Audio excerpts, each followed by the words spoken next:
Alaska Airlines has teamed up with Hawaiian Airlines to create new nonstop international flights. Go to alaskaair.com or hawaiianairlines.com, and I'll tell you more details later in the show.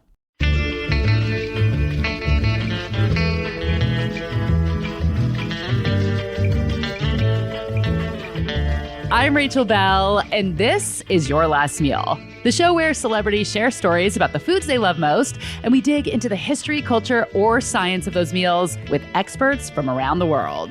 Today on the program, Isaac Brock, lead singer, guitarist, and songwriter of Modest Mouse.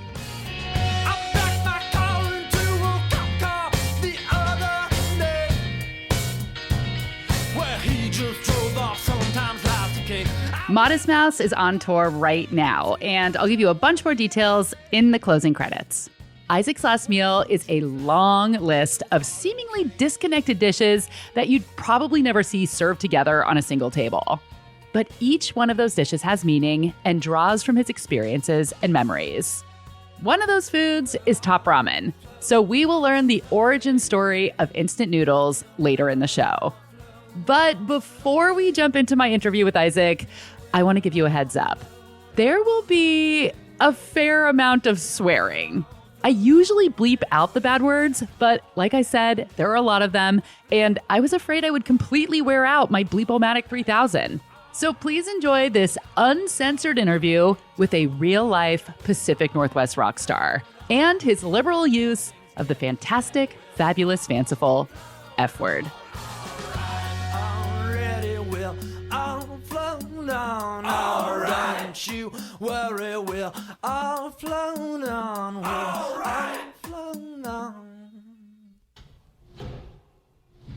You ready to go? I think so, yeah. Okay. You had a bar for a while in Portland called Poison's Rainbow, unless it's Poisson's Rainbow. It wasn't. It wasn't. No, I mean, it occurred to me, but I was selling poison. I wanted to be clear, you know? You came up with a lot of the menu items. Can you talk about some of the things that you came up with that went on the menu, drinks and food? So when we started the bar, I wasn't involving myself in any day-to-day shit. I didn't want it to be Cheers. I didn't want to be hanging out there. I specifically made a rule that I was never going to get drunk or even drink at my bar, which up until about when I closed it, I did a pretty good job. I went one time and just got shit-faced in Rodo. What do you call those horses that are outside of grocery stores? That. I rode that around. Oh, the little electronic horse? Yeah, I've got a pretty big one. But the drink menu, I had ideas, and Kelly Goodall, the bar manager, helped see those through. But more often than not, they came up with a lot of the drink ideas. And I just was like, yeah. She came up with one that involved gummy bears. So the gummy bears were soaked in booze and they were frozen. And if I'm going to be completely forthright, that chunk of time in my life, I don't remember. There's a lot of patchiness to that period of time. Do you remember the Fat Russian? Because that one sounds good. Yeah, the Fat Russian actually might have been my idea. That was my idea. That was mine. Fat Russian was basically a White Russian milkshake. Oh yeah, I did come up with a bunch of drinks now that I'm thinking about it. Shit. Okay. Yeah, the Fat Russian, that was mine. And you had a recipe for spicy boiled peanuts, which is such a Southern thing. That's also on my last meal list. And I actually, at one point, was going to open in Seattle a boiled peanut stand. Me and my friend were going to do it. I believed in that. We were going to open it up near Pike Place, sort of, in that area. And it's going to be called Ugly Casanova's Nuts. Then we went to see about getting permits and shit. They're like, you can't cook peanuts out in public. I was like, why? They're like, yeah, why? Because of peanut allergies. You're on a public street. Someone can just be walking. They don't intentionally go into your, cart. That's so interesting because they do that in New York. Yeah. They have those nut. That's right. Barns or whatever. Those nut trucks. They do. Yeah. Yeah. You ever bought anything from one of those? No. I don't know if anyone's ever bought any, like where you're just like, let's just say drunk people might buy some nuts. I eat nuts when I'm trying to eat healthy and I want something crunchy and salty. And a nut is always like a compromise. Like I like them, but if you're walking down the street and there's a hot dog cart, a pretzel, and then some nuts, I'm never getting the nuts. Yeah. The nut sellers, their kids are they're I'm not starving. going to college. Yeah. They're wearing the shoes that the hot dog cart and pretzel cart got their kids gave away, you know? Yeah. Hand me down hot dog shoes. Yeah. That's the store I want to open called Hand Me Down Hot Dog Shoes. There it is. Yeah. People will come in and then They'll they come will in know hoping you. that you actually have hot dog shoes that look like hot dogs, which would be great.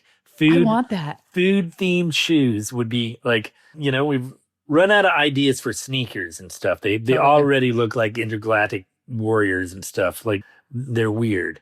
And each shoe will come filled with nuts. Yeah, because you got to do something with them. I did read something. I believe there was a doctorate, a PhD in their title.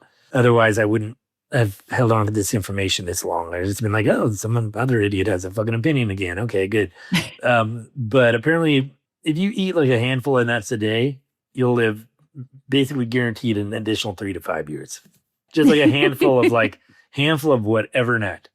I think pumpkin seeds are included in that, although they are not. Okay. Of course Maybe they're not. that's when I had John Waters on the show, he said that he weighs himself every Friday and that on the weekends, that's when he lets himself go and he eats wild because he eats healthy all week. And I was like, oh, what's an example of something on the weekend when you're really letting loose? And this dude said a handful of nuts. That's how he goes crazy when he eats. It's so sad. I guess I could see maybe he's been watching his weight so long, I wouldn't have realized that John Waters ever needed to watch his weight. He's a slight fella. He's a wee man. He's a wee man. That's so funny. I don't ever hear anyone say that phrase. This is day 2 in a row of someone saying wee man to me. Last night, I was hanging out with friends and our friend is newly single. And I said, what's your type? Like, who are you looking for? And she specifically said that she no longer ever wants to date a wee man. According to Eater, Isaac had some other menu ideas that were developed and executed by the Poison's Rainbow cook and bartender. One idea that made it onto the menu were the peanut butter and jelly wings, described as having a grape-based aromatic heavy glaze, dusted and seasoned roasted peanuts, and served with a peanut satay sauce. He also contributed some of the art and decor to the bar. Eater quotes co-owner Matt Brown saying, if he had his way, the whole bar would look like an acid trip. From what I've read about you, it sounds like you really like cooking, and it sounds like you got into it in 6th grade. Tell me about your early cooking life. The first thing I really remember trying to make was called floating islands. Floating islands was essentially a custard of some sort that has meringue floating on little clouds on top of it. In this case, I suppose they're islands. It was actually yummy because the ingredients were limited, vanilla, sugar, and egg and milk or whatever to make the custardy thing. Mine was particularly watery. My meringues were fine. I recall it did not turn out how I thought it would. And I got an awful lot of compliments from my mom. But in hindsight, I think that's what moms do if you try something and it still is terrible. I'm not sure that that's how it should be done.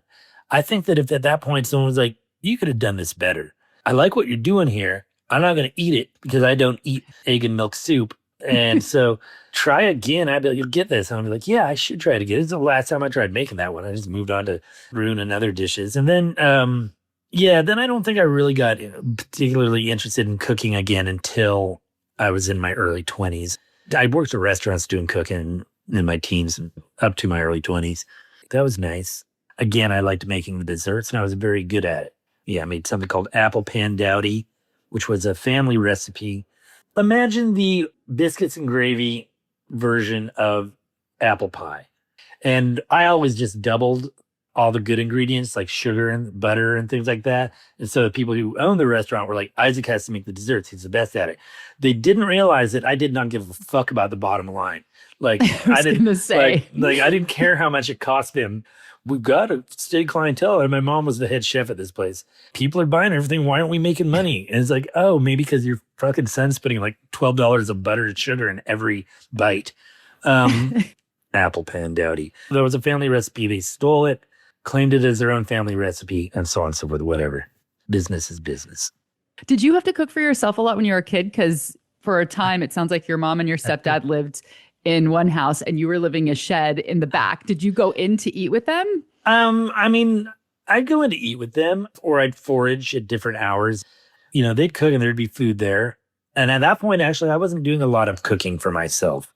I'd just gone vegan and it was the 90s. It was actually pretty hard. I don't know if you have any I feel like I'm quite a bit older than you, but we did. I think you're 5 years older than me. Okay.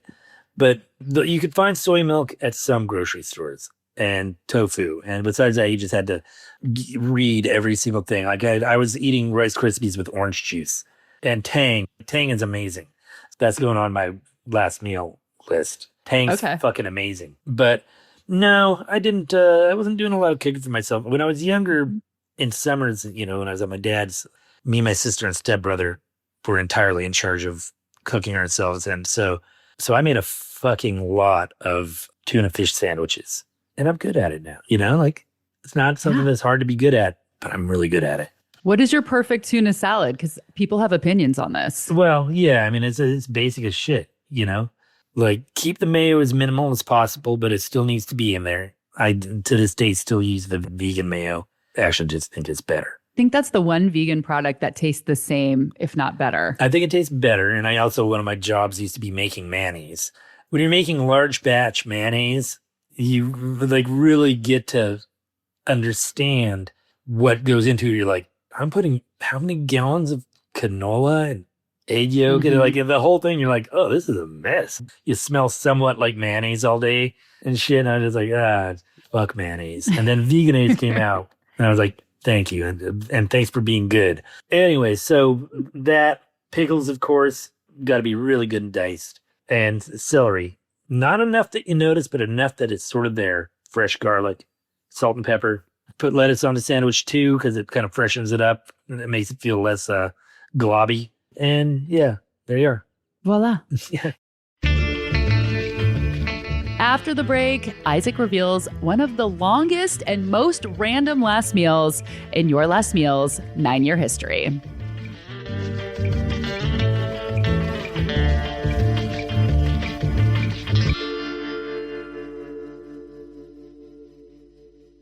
In the States, Japanese food is sushi, ramen, tempura. But when you book your nonstop flight from Seattle to Tokyo on Alaska Airlines or Hawaiian Airlines, and you land in Japan 10 hours later, you are going to fall in love with all kinds of regional and home-style Japanese dishes you may have never heard of. I recommend trying the convenience store oden and having oyakudan at a diner. And starting in October, Alaska and Hawaiian Airlines are offering daily nonstop flights from Seattle to Seoul, South Korea. Explore the world without a layover. Book your tickets to Tokyo or Seoul at alaskaair.com or hawaiianairlines.com.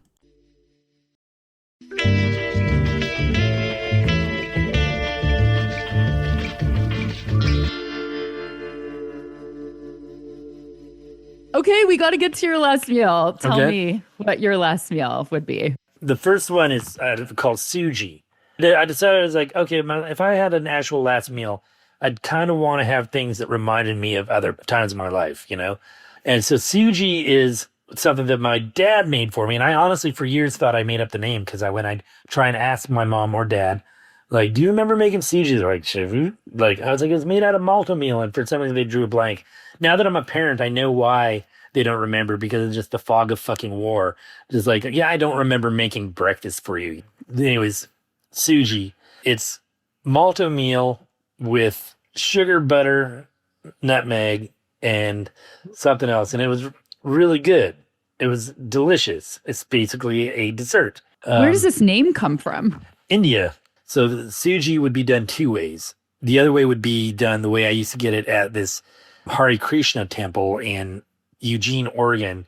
And it was vegan except for one item, the suji. And the way they did it is like as a dessert. And theirs were much more orange. And they used semolina flour and saffron goes into it. Again, with the nutmeg, I believe, and something like almond. And the reason it's the only thing there that's not vegan is they use ghee in it. I think that's good. And if there's jaggery in it. I think there is. The reason I know that, because I got really obsessed with figuring out what the fuck it was about 2 months ago. I was like, I have to figure out what that. So I actually asked ChatGPT what a dessert that is almost vegan that Krishnas might serve was, and it gave me this suji thing. I was like, suji. So wait, when your parents made that when you were a kid, they actually called it suji. They called it suji. And they call it suji halwa, and semolina, ghee, sugar water, saffron, cardamom. There it is.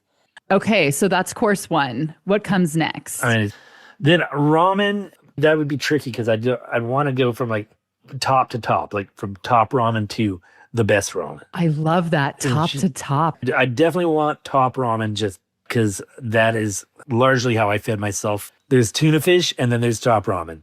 Every day off, what I do more often than not, I'll invite other people, but we've all seen plenty of each other. And I'll just go to a ramen place by myself in whatever town. Those And places are built to go by yourself. It's like you have the yeah, bar. I mean, it's like the perfect place to eat alone. and I really enjoy that. That's kind of my thing.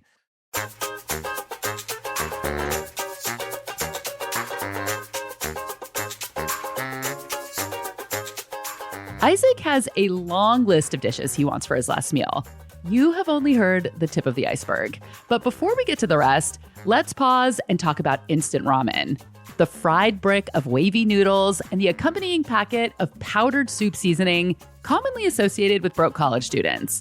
But let's be honest, a comfort food for so many of us. Instant ramen was invented by Momofuku Ando in the Osaka prefecture of Japan in 1958. Back when I was living in Japan, I took a trip to Ando's hometown to visit the Cup Noodles Museum, which, in my opinion, is a must visit if you're in Osaka. I'll tell you more about the museum later, but I'm going to let Andrea Wang tell the story of how instant ramen was invented. She wrote the children's book, Magic Ramen, the story of Momofuku Ando. He saw a line of starving people at a black market food stall in Osaka after World War II. And he wondered what they were waiting for. And it turned out to be just a really simple bowl of hot ramen noodle soup. And he approached a friend about what to do with the wheat that was being sent to Japan from other countries to help with the famine there.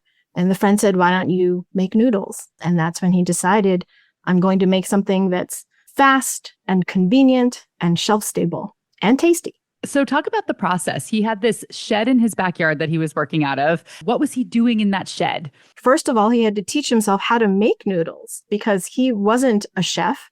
He didn't cook, and he had to get a friend who knew how to make noodles to show him. But his whole idea was to make it nutritious. So he kept trying to add all these different things into his noodle dough. None of it worked. And then the next step was to try and make it shelf stable and easy to cook because a lot of people still didn't have working kitchens. Osaka had been bombed, and he wanted it to be really simple and just add hot water and you would get soup and you would get cooked noodles. And so he just kept experimenting. At first, the texture wasn't right. It was too mushy. It was too hard. It was a real Three Bears story for this ramen. What was the epiphany that he had to fry them into this brick that we know today? According to his autobiography, he was watching his wife, Masako, fry tempura one night. And suddenly he had this aha moment. And he's like, this is basically the same ingredients in this batter that's in my noodles. So that's when he ran out to his shed, heated up some oil, and dropped in a wad of noodles. And lo and behold, it worked. So maybe not as nutritious as he had hoped from the beginning, but still something that could feed people and fill their bellies. I think we think that now, but back then, if you're starving, you need all the calories you can get. And so the oil in the noodles was a source of valuable calories. Did the original ramen packet include the little seasoning packet? No, from what I've read, the flavor was actually infused into the noodles. He decided he was going to sprinkle them with soup from a watering can and then let them dry. So there wasn't a seasoning packet until later. It was just the brick of noodles. You added hot water, but there was an indentation on the top so you could crack an egg into it and it would poach during those 2 minutes in the hot water. In 1958, after more than a year of working on his invention, Momofuku Ando set up outside of markets and stores so people could taste his instant soup noodles. And show people with just hot water in a couple of minutes, you would get this bowl of instant ramen. And people were amazed. And that's when they started calling it magic ramen. Because before, you'd have to boil a chicken for hours to make soup. And you'd have to get the noodles or make the noodles. And so having it be ready in just 2 minutes was pretty amazing. Ando's instant ramen cost 6 times as much as a fresh bowl of noodles, which is kind of crazy considering A, a packet of Top Ramen can cost less than 50 cents today, and B, the entire reason he set out on this noodle making mission was to provide affordable food for hungry people. But speaking of Top Ramen, that is a Momofuku Ando joint. He created Nissin Foods, Top Ramen, and eventually, in 1971, Cup Noodles. After having success in Japan, Ando traveled to the US to promote Top Ramen. And he observed that Americans at work were breaking up the instant noodles into a paper cup, pouring in hot water, and eating them with a fork. He spent a lot of time perfecting that styrofoam cup and thinking about how to fry the noodles into that shape to fit the cup. That was an instant hit because then everybody could just take it to work. Was that available in America before Japan? No, it was available in Japan first. In 2005, 2 years before Ando passed away, he achieved his last professional dream. Momofuku kept inventing up until his 90s. And the last thing that he and his group invented was space ramen, which is instant ramen that can be made aboard the International Space Station in low gravity, because you can't have your hot soup floating away while you're trying to eat it. This astronaut ate it aboard the U.S. Space Shuttle Discovery, a Japanese astronaut who is named Soichi Noguchi. He wasn't a cook ever, but was he a scientist before all of this? No, he was a sock manufacturer. Oh, a sock manufacturer. Okay. He was raised by his grandparents. His parents passed away when he was quite young. His family was always in business, making one thing or another. He moved from Taiwan to Japan in his early 20s and continued making textiles, which his family was making at the time. So he's always been keeping people warm, just in different ways. Yes, I love that. One thing that I couldn't put into the book, and it wasn't relevant necessarily to Ando's life, but I find it really fascinating that instant ramen has become kind of a currency in prison.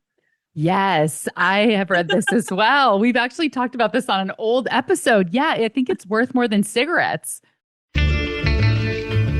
Earlier, I mentioned the Cup Noodle Museum. I love this place. They have a replica of Momofuku Ando's shed that you can walk into and look around. They have hundreds and hundreds of colorful instant ramen packets on display. But the most fun thing is getting to make your own bespoke cup noodle. So you get a blank styrofoam cup and some markers, and you can sit down and design your own cup noodles.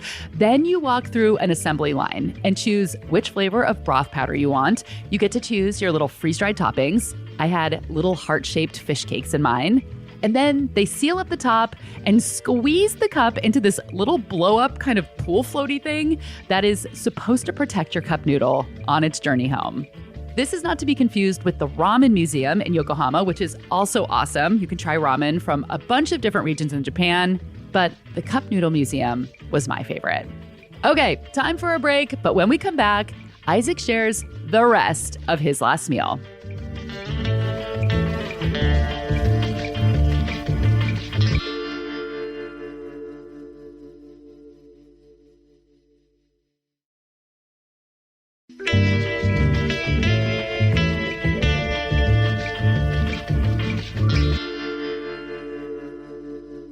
Oh, back to boiled peanuts. That's on my list. Like I said, they're usually best if you see them on the side of the road or gas stations. That was also the last meal of Sam Beam from Iron and Wine. He loves boiled peanuts also. Sam Beam is someone I met in Florida. Think of all the peanut conversation you could have had. Yeah. Me and Jonathan and Megan Jasper from Sub Pop flew down one of the last trips before he ended up working with Sub Pop. I think I was working. I just wore an American flag Speedo and played some covers with him. Played tug of war with the dog in an American flag Speedo. You contributed to Florida's Floridiness. Yeah, so Sam put boiled peanuts on there. Good for him, man. Yeah. I like Sam. Okay. Then curry pasties. That was when I was going to put on there. Because my mom used to make them and I love them. And then in England, it's one of the few things you can get that's really good. You can get them in Germany and they're great. And Australia. And I just love that they're a little different from place to place. And it reminds me of traveling, mainly Australia, like getting them there.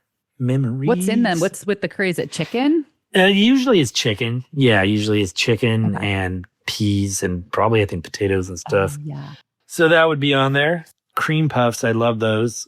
And cream puffs are something that people in Japan do really, really well. For some reason, like you just go to a 7-Eleven Everything's good at 7-Eleven. and you get the cream puff and you're like, holy shit, this is the best cream puff I've had. The other place that I can get, actually that's funny now I'm thinking about it, where I get cream puffs by in Portland is a Wajimaya at the Japanese grocery store. They have like a whole thing called Papa something or other, Papa cheese. Oh, Papa Beards. Papa Beards. And those are some damn fine cream puffs. Those are good. They have them in Vancouver too. Oh yeah, Okay. I forgot about that. Do you live in Vancouver? No, I live in Seattle. Okay. But All right. So the cream puffs, and I had buttermilk biscuits on there. But when I was fucking 10 years old, we were at some people's house, and my mom and some other woman made biscuits, and they were dipping them in butter, and then you roll them in cinnamon sugar, and then you bake them, and it's fucking good. And I've thought about them every week since then. I'm like, I'm gonna do that, and then I can never not feel guilty doing it. I can eat shit like that where I'm like, I'm going to actually soak my food in butter and sugar. yeah. So that would be one that I want to do for Mother's Day. This also gives me a chance to act like I cook all the time, which I fucking don't. But for Mother's Day, when my mom and my wife were here, and I'm like, I've got to come up with something. I was like, I'll make buttermilk biscuits from scratch. So I made butter, which is like, Wait, you made butter? which is the single easiest thing you can do in a kitchen. You ever want to like impress some people? Make butter, and then what separates from it is the buttermilk. Then you just use the buttermilk from that to make your buttermilk biscuits and the butter as well. Amazing. I'm almost done with my list. Okay. Peas and mint. Just sugar snap peas chopped up with, was it mint or dill? I don't fucking remember. I've had it a bunch of times. Either will probably mint work. is what normally is paired with peas. I think dill's like a also good. I think I've had it both ways. So one of those two. Okay. Because it's refreshing. Then I think I'd probably, if it's my last meal, to be amused, have someone do some sort of molecular gastronomy. Just be like, amaze me one last time. Like, it's a floating soup. That happens. Like, I was served what was like a pea soup, but it was like semi-opaque. And it was like almost gelatinous, but not. It was like just this thing there on your plate that you ate with a spoon, and it was peas, but it was also like really light, invisible jello. It was strange. Huh. I was amazed. And that's how Was I'd it like good? to. Doesn't matter. That's the thing about molecular gastronomy is like other parts of your brain are working so hard. It doesn't even have to be particularly great, Mhm. Yeah, it's more of like an eyes situation than a mouth situation. Right. Yeah. So I'd want that. And then potato leek soup, probably, just because lots of memories there. Did your mom used to make it? And I make it a lot, and my mom makes it. And yeah, I'd put nettle in it. And I'd make whoever made the soup pick the nettles barehanded so that after I died, they'd fucking remember me. Wow. For his last meal, Isaac Brock wants top ramen, traditional Japanese ramen, boiled peanuts, a curry pasty, cream puffs, buttermilk biscuits, peas and mint, some kind of thrilling molecular gastronomy meal, potato leek soup with nettles, and suji. And so your dessert, I guess, is first. Yeah, I actually prefer eating dessert first. Tell me why. I don't want to miss out. I've wrote about this before. We always eat dessert last. It's always good, but your palate is fatigued and you're full. And if you eat it first, you get to enjoy it in a way that you don't usually at the end of dinner because you're hungry and you haven't eaten anything. And I think that it actually tastes better. Yeah. And it's usually smaller, like you're not getting a whole plate of dessert. But yeah, I'd eat the dessert first. I just saw that you are doing a cruise next February. I was very surprised by that, a Modest Mouse cruise. Have you ever been on a cruise before? No, they don't sound like something I'd like to do. Same. I mean, I like the idea of the trips, where you go up to Alaska on a boat, less people thrown up from pina coladas and stuff. They made it sound like we could do one from Seattle to Alaska. And I was like, that's what I want to do. And the most northwesty cruise ever. That's not really an option. Like, you can't make noise for most of the trip because it's all along the waterlines, national parks, and you don't want to disturb because the whales are critters. sleeping. and the wolves and bears and everyone else up there, And that's fine. That's kind of why I would be going in the first place, not to rock them out. Is everybody ready to get nervous? Who likes loud sounds? So you went the opposite way. Now you're going on the barf. Yeah, there we go. Yeah, it actually seems like it'll be pretty fun at this point. Like, I warmed up to it. What are you going to be doing on the cruise besides playing music? Because I saw a list of things that I was like, oh, this isn't what I expected. Ideas come and go every day. There was a shit ton of stuff. Says you're going to be reading children's books. Yeah, they fucking volunteered that shit for me. That and like, I'll read a goddamn kid's book. It'll be Good Night, Good Night Moon. That thing's great. So smart. First time I ever read Good Night Moon, I was like, this is so dumb. Like the 50th time, I was like, these guys are like Einstein of kids' books. For some reason, it got deeper every time I read it. Yeah, that and like me doing like a heckling movies. I'm not sure I'm qualified. I'm more of a shusher. I like to let the movie do its thing. Are you familiar with the band Mini Kiss? Mini Kiss is a Kiss cover band made up of little people. They currently hold the Guinness World Record for world's shortest band. Oh, yes, I have heard of them. And I was like, I mean, they're already a cover band, so it wouldn't be hurtful to ask them, would you do a little buffet and do a Jimmy Buffett set as well as their Mini Kiss set? I told my booking, I was like, get a hold of them. And sure enough, he gets back to me. He's like, Mini Kiss can't do it. They're banned from cruises. So I was like, this cruise line won't let them on? And he's like, no, cruise lines. They're bound from, there were incidents. I was like, okay, yeah, no Mini Kiss. You weren't the first one trying to put them on a boat with my kids and people I like. Hell no. Yeah, so Mini Kiss apparently is rowdy. So no mini buffet. No mini buffet. Yeah. There was a band, I don't know whatever happened to them, but I saw them in Seattle probably like 15 years ago called the Misfats. Do you remember them? They were like an obese Misfits cover band. Oh, nice. That was pretty good. Yeah. Yeah, I like a themed cover band. A cover band, but a themed one. And that was Isaac Brock's last meal.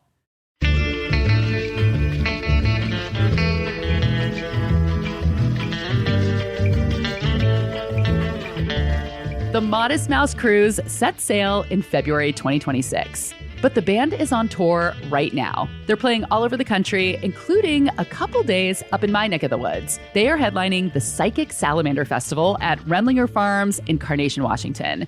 That's September 13th and 14th, and they're playing with a bunch of other great bands like The Flaming Lips, Courtney Barnett, and Slater Kinney.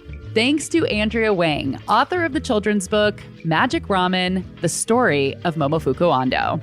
What is your favorite way to make ramen? Because I think everybody has their little sneaky hacks and tricks and things that they like to add to kind of gussy it up.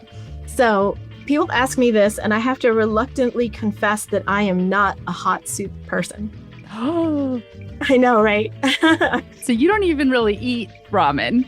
I'll eat ramen, but I won't drink the soup. But my favorite instant noodle is an Indonesian instant noodle called mie goreng. But I do like to add a runny fried egg on top and mix it in, and maybe a dash of soy sauce. Your Last Meal is a product of Seattle's Cascade PBS. Go to cascadepbs.org to become a member. For as low as $5 a month, you'll get on-demand access to all PBS programming, and most importantly, you'll help keep public media afloat. This episode was produced by me and Maliha Syed, with editing assistance from senior producer Sarah Bernard, who also did the assembly, mixing, and mastering. Original theme music by Prom Queen. I'm Rachel Belle, and this is Your Last Meal.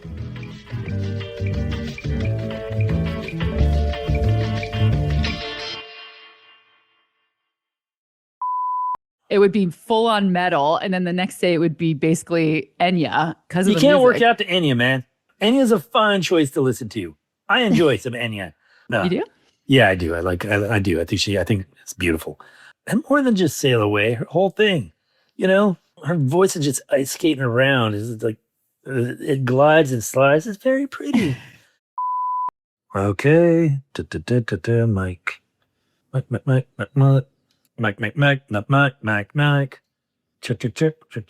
Check. There you are. There I am. Okay. Hi. I'd stop by and hi, kitty. Actually, give me 1 second. I'm gonna put her out. She's been meowing this whole time. She loves you because of you, she just got a big scoop of food she wouldn't normally get. So You're she welcome. sends her thank yous. I'm wonderful. Tell your friends.